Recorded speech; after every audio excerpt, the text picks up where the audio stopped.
lebih yang ubah-ubah. Sebab bulan puasa, di luar bulan puasa, makan minum yang ubah. Hadir dunia dapat jauh makanan je, hanya dapat jauh kerja, hanya je kerja. Menanti hubungan suami isteri di luar puasa, di luar Ramadan.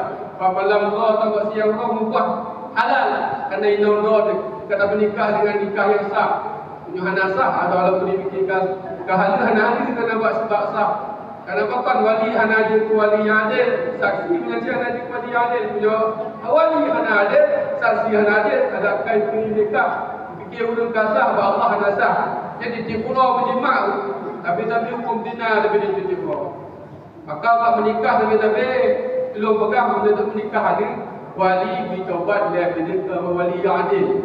Yang disaksi-saksi adalah saksi yang adil supaya akan ketemu muda Medina ada katanya.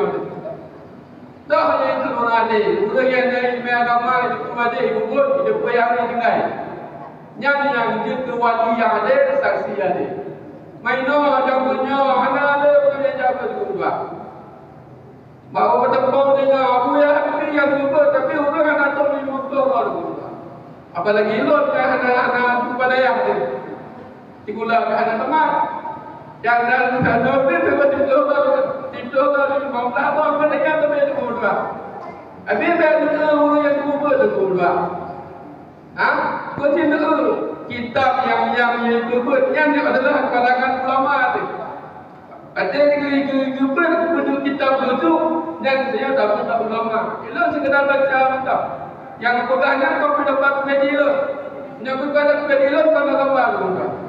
Karena pendapat tingkat ulama yang hanaji Imam Mujahid hanaji ikut pendapat orang. Apalagi pendapat orang yang kuat cuma ada hukum tentang ilmu berjuta. Maka mengambil ulama kepada alur yang hanaji kuliah hanaji ber hanya mendisyar bukan. Karena juga ilmu fardu lainnya menyohanlah ibadat, tak menasah ibadat tapi disyar. Anak dapat macamlah etika ni. Anak dapat macamlah ibadat. Yang kedua, maka ditaubatlah. Dikira akan disifat, diperiksa supaya akan dihukum.